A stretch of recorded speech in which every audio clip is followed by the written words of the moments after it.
The views and opinions expressed are those of the speakers and do not necessarily reflect the views of KTOO Public Media. This program may contain discussions that include terminology or perspectives that reflect different time periods, cultural contexts, or viewpoints that may not align with contemporary standards or expectations.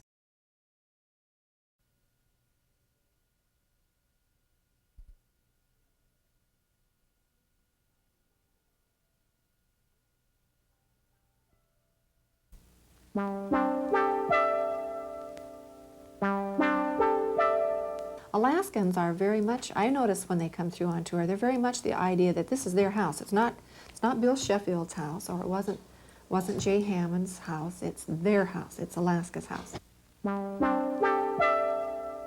And she instilled in me the importance of being a Kikseti, how my conduct should reflect well on the Kikseti people, that I should excel in what I'm doing, because I not only represented myself, but I represented the clan. Well, I think you can get a tremendous amount of exercise in a very short period of time, and it's also if you're in a job where you're at a desk quite often, you build up some nervous energy and tension, and you can just get rid of all that real quick.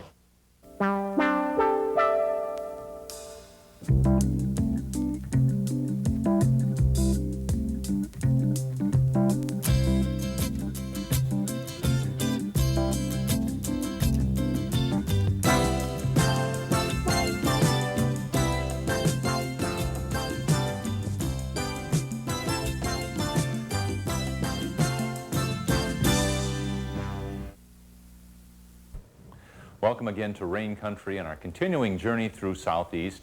I'm Scott Foster. We begin this week in the governor's residence, located in Juneau. This picture, which is on the second floor of the governor's home, depicts the transfer of Alaska from Russia to the United States. 39 years after that transfer, the capital was moved from Sitka here to Juneau, and the territorial government realized they needed office space and a residence for the governor. To provide that office space and living quarters for the governor, these two houses located on Main Street between 5th and 6th were rented by the territorial government. The house on the left was used as offices, and the governor's residence was just up the hill. Only two governors lived in the house, Wilfred Hoggart and Walter Clark. It was Governor Clark who urged the President and Congress to build permanent and suitable buildings for the residence of the governor and for government offices in Juneau. Construction of a new home for the governor was authorized in the Public Building Act of 1910, and $40,000 was appropriated to build and furnish the home. An invitation for proposals was sent to prospective bidders in 1911, and during the following year, William Collier, an engineer with the Treasury Department, supervised the building of the home. On New Year's Day, 1913, residents of Juneau, Douglas, and Treadwell visited the governor in his newly completed home. When Clark was asked why the residence should be called the governor's house instead of the executive mansion, he explained, "There is every consideration of good taste in favor of the simple term governor's house, and, moreover, this is the term of common parlance. Soon after Mr. Roosevelt was elevated to the presidency, he must have had this consideration in mind, for he immediately changed the name of the president's residence from executive mansion to the White House." Clark continued by saying that the governor's house was a simpler term, more dignified, and in better taste.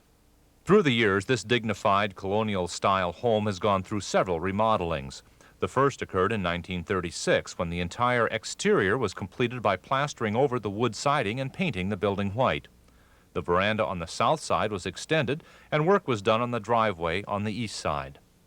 The second renovation was completed in 1968 by Arthur Morgan Designers of Seattle. The Seattle Post-Intelligencer said the project had to please 226,167 people, but Governor and Mrs. Walter Hickel were the ones who approved many decisions. The third floor was remodeled, part of the basement was converted into a recreation room, and the main floors were refurnished. The last renovation of the governor's house was undertaken in 1983 at a cost of $2.5 million. New heating, electrical, plumbing, and security systems were installed, and the interior design of the main and second floors were restored to the 1912 period. The main floor of the house, the public part of the house, which is the general reception area, and the ballroom, or on some of the older sheets it's called the music room, where the grand piano is and where the Christmas tree presently. Off of that is the library, and that, with the 1983 renovation, is probably the most structurally changed room of all of them that they renovated, because it has the wood cabinets, all the bookcases, and the wood mantel, which is a copy exactly of what was drawn on the 1912 blueprint. When I first came to work for the Hammonds, the things that had been given Bella on the history of the mansion led her to believe that the room had never really been finished to look like a library, that it looked just like what it looked when they moved in, bare walls and the plaster wall. But the more I talk to some of the old-timers, they say no, that's not true, that originally it was finished as a library. So then in 1983, that was, when we looked at those original blueprints, and Governor Sheffield wanted that. So it's kind of nice to see it back like what it was meant to be. Off of that then is the formal dining room, which my staff has kind of nicknamed the Washington room, because almost all the furniture, the rug comes out of the Capitol in Olympia, Washington. So we've kind of nicknamed that one our Washington room. Depending on what's going on in the kitchen, we'll take people through so that they can see the commercial kitchen and the area where our chef is. There's a lot of, well, men and women both like to see the kitchen, see where the food's prepared. That really goes on whether Nancy has a really busy schedule, whether we let people get into the kitchen. We had for quite a number of years, last couple of years I guess I should say,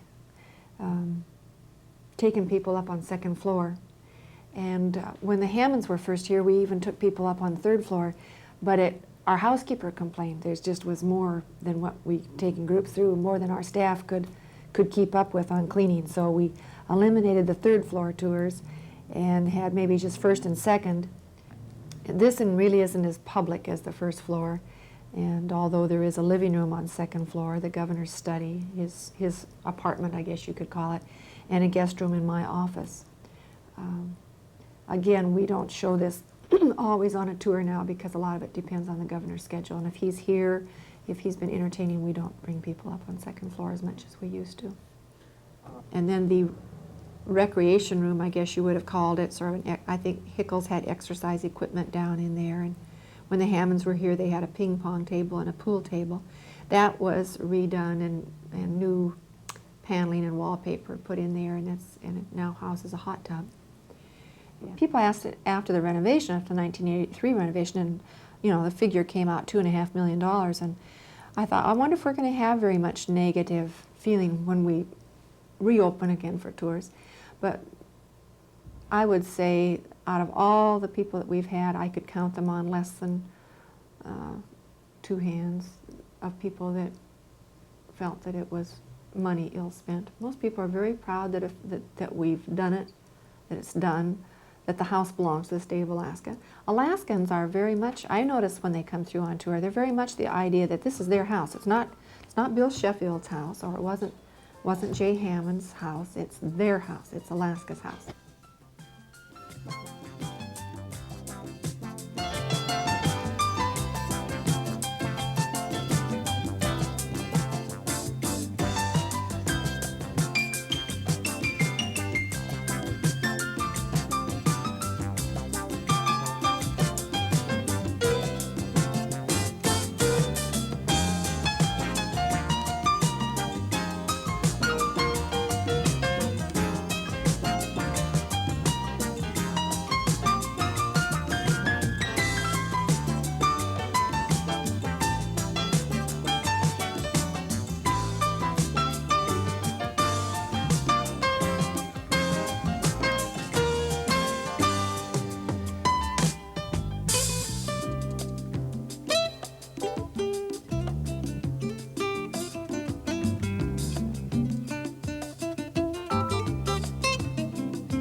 Since becoming a territory, appointed and elected governors have led this state.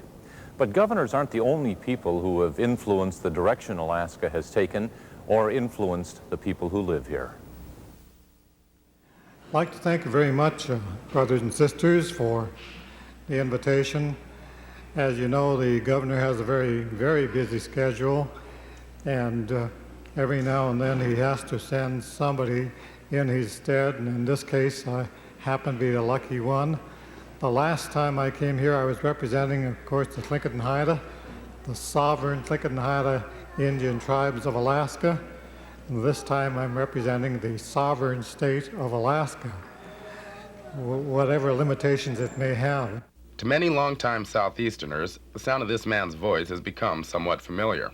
Most people today would recognize John Hope as the veteran Native leader. This is because John Hope has held an integral position with virtually every Southeast and statewide Native organization.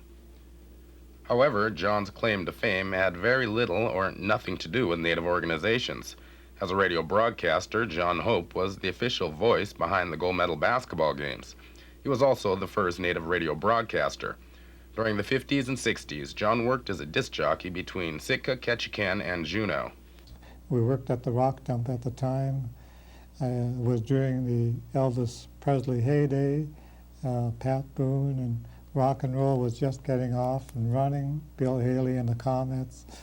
I was a request man. I enjoyed playing request.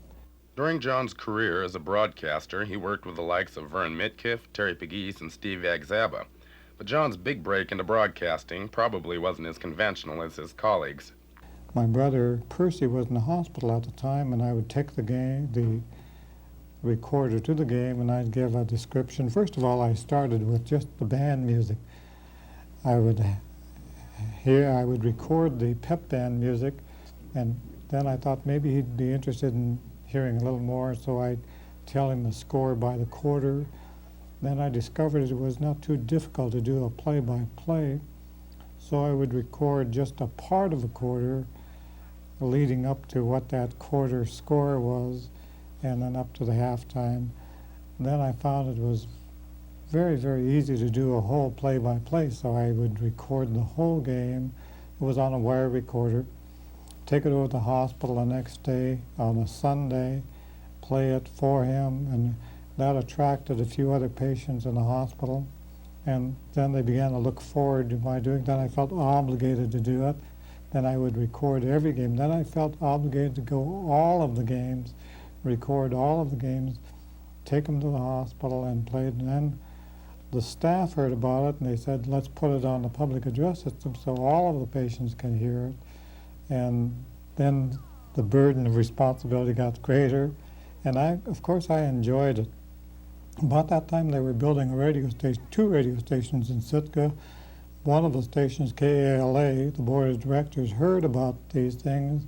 They said, we'd like to have an audition tape, well, it was a wire recording, and have the board listen to it. And as a result of it, they decided to put me on an exclusive contract to broadcast basketball for them. John had been involved with the Alaska Native Brotherhood in Sitka since 1945, but it wasn't until 1963 when he made a career change over to working for his people. John was hired by the Bureau of Indian Affairs to assist Native students obtain vocational training. The area director resigned, Mr. Clay Antiochia resigned, and I was selected to fill that position on an interim basis. So I was the area director for the BIA for about 9 months, I guess. Then about that same time, the opportunity arose to run for the president of the Central Council, Tlingit Haida Indian Tribes of Alaska. I ran for that office, and I succeeded in winning that position. And so I left the Bureau and took over the presidency of the Tlingit Haida for 4 years, worked there for 4 years, enjoyed that very much. It was something I always wanted to do. My dad had been president of Tlingit Haida for about 25 years, and in his day it was an annual election. He had to be elected on an annual basis. he was able to succeed himself for 25 years. Now the election is every 2 years. I succeeded myself only once, and then of course Mr. Ed Thomas came along and he defeated me the last time around. Through John Hope's career as a radio broadcaster and Native leader, he had to face several challenges. However, the largest challenge came early in John's life.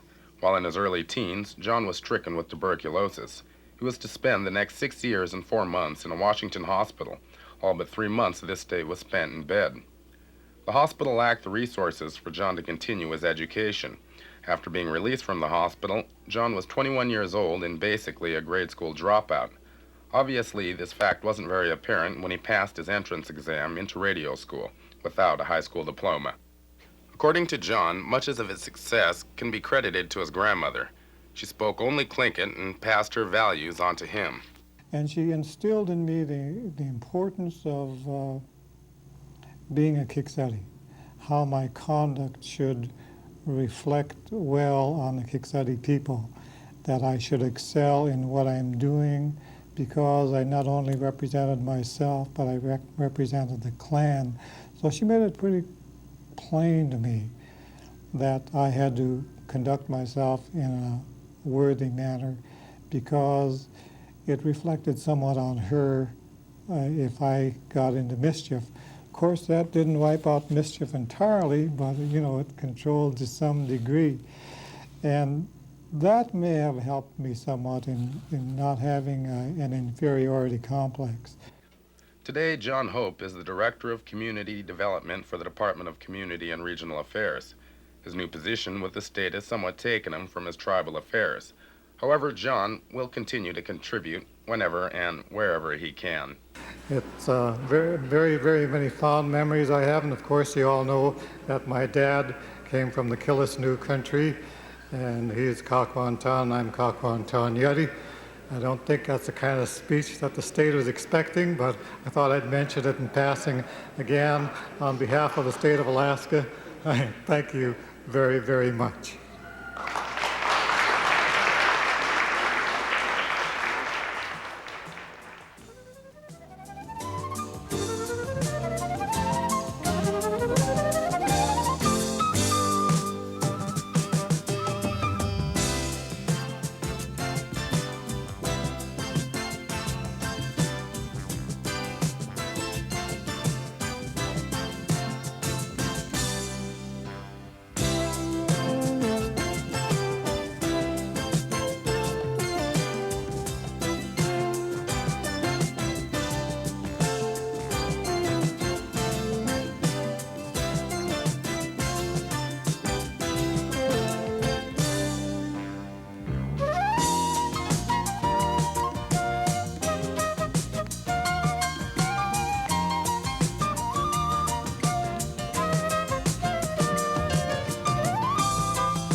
Well, I've just been trying a little bit of this sport called racquetball.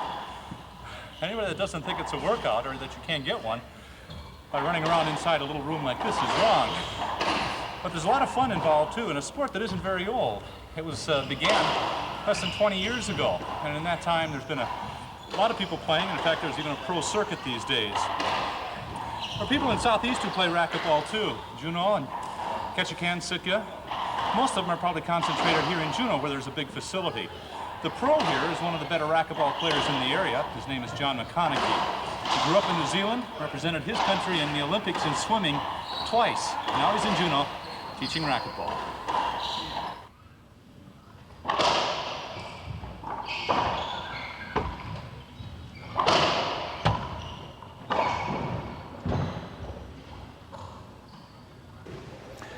John, where did racquetball get started? Do you know? I'm not certain exact time or place it did begin, but early in the 70s it started to come out of mostly universities, where a game started called paddleball, which was a wooden racket with a wooden paddle. There was no strings in the racket, there was just holes drilled in it.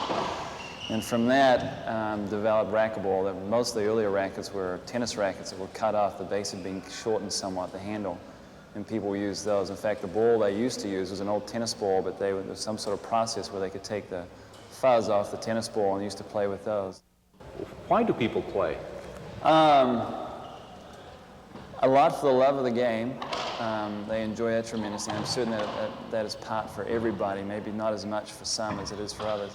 The other is a great workout. It is a good aerobic workout. It's not as good as if you're cross-country skiing, running, jogging, swimming, more rhythmic, because there is a break when you finish your rally. You start for a moment, walk up and serve again. So it's not as rhythmic as those other activities. But it ranks right up there with basketball or handball or a very solid game of badminton if somebody plays good badminton. What's the attraction of this, chasing this little blue ball inside these four walls to you? Well, I think you can get a tremendous amount of exercise in a very short period of time, and it's also if you job where you're at a desk quite often, you build up some nervous energy and tension, and you can just get rid of all that real quick. Well, I've been playing for about 7 years. I came here to Juneau about the same time they opened the club, and I just like to get the exercise. It's a lot of fun. Enjoy the competition and mostly the exercise. How does this compare with other sports you've played? Well, it's real intense, and there's a lot of you get your exercise real quick playing racquetball, and I play tennis and a few other sports, and this is just more intense. Good way to get a workout in a short period of time, and it's convenient. On a rainy day or whatever, you can stop by on the way home from work and get your daily exercise. What's the appeal of racquetball? The initial appeal is the ease of entry into the game. Everybody nowadays is looking for something that they can get immediate gratification from, and racquetball is a good avenue for that. Of course, there are varying levels of play, like any activity or sport, but the initial entry level is very easy. Not a lot of equipment's required. Learning the rules is very easy. Most of them revolve around the serve. Once the serve is gone, there's hardly anything. And then also the ability to rally on the court is very easy initially. John McConaughey was born and grew up in New Zealand. After taking part in several sports, he settled on swimming and set a goal of going to 2 Olympics. He made his goal and competed for New Zealand in both Munich and Montreal. He still recalls the feeling. To explain it, well, people just have to think of the biggest thrill they've ever had in their life and then multiply that about 2 times, and that would be about it. Today, McConaughey is the racquetball pro at the Juneau Racket Club, a sport he took up to keep in shape during his swimming days. He continues living by some of the lessons he learned while training to be an Olympic swimmer. Setting goals are very important. The first part of a goal is a dream. That's the first part of it. And then the next part is writing down your goals. And they've got to be achievable goals. If you write down something that is not achievable, there's no point in writing it down. But writing down your goals is very important. They can be short-term. They could be as much as 2 days from now, but they could be as much as 20 years from now. And the other most important thing about goals is to show them to somebody else. And in that way, you're locked in. Somebody knows some of your most inner thoughts about what you want to achieve. And so now that you've got somebody you have to account to in a way. When I swam, we used to write our goals up on the mirror, the times we had to hit, the events we wanted to go to, and what places we wanted to. And every morning you got up and brushed your teeth, and that was your goal sitting up there. Now I just carry them around in my wallet, but they are very, very important. And if you do write down your goals, just don't push them away somewhere. If you want to attain anybody can do anything they want in the world. I'm a firm believer that. It's just how much do you want that. And if you expect it to fall in your lap, 1 time out of 2 million it may fall in your lap. But if you work at it 9 times out of 10, you'll make it fall in your lap. If you're talking about us being able to attain anything we want and bring it down from a big perspective to a narrow one, if we played racquetball and I really wanted to do it, even though I'm not as good a player as you, are you saying, you know, if I really concentrate that I could go out and beat you? I believe that. Now, to some people that might seem far-fetched, but you know, for some people it might mean more work than others. But if you were to work at it, come down and hit by yourself and train 2-3 hours a day perhaps, or it might even be an hour a day for 6 months, I don't know what would occur in 6 months. I may have to get down here and start training 2 or 3 hours a day, but it is possible.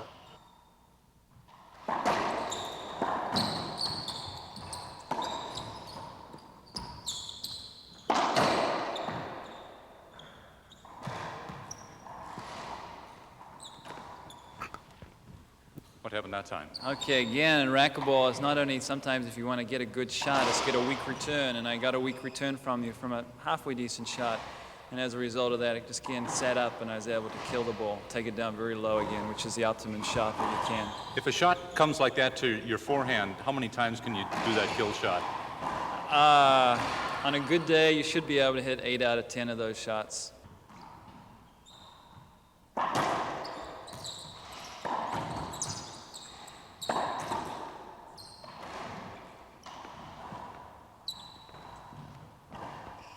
I thought I had a good shot that time. You had a great shot, but you stayed in the backcourt, and I saw you standing back. And so I knew if I could punch it down on the sidewall, front wall, or even pass you hitting it on the front wall, I might have a good chance of getting a point because you hung back too far. McConaughey also offers racquetball instruction. That's the 3 defensive shots, the ceiling ball shot, the round-the-world shot, and the Z shot. Now we'll go on to the offensive shots. The one that is known most commonly is the kill shot, and that's a shot that hits the front wall very low. Such a return is almost next to impossible. It bounces 3 or 4 times even before it comes to mid-court. The kill shot.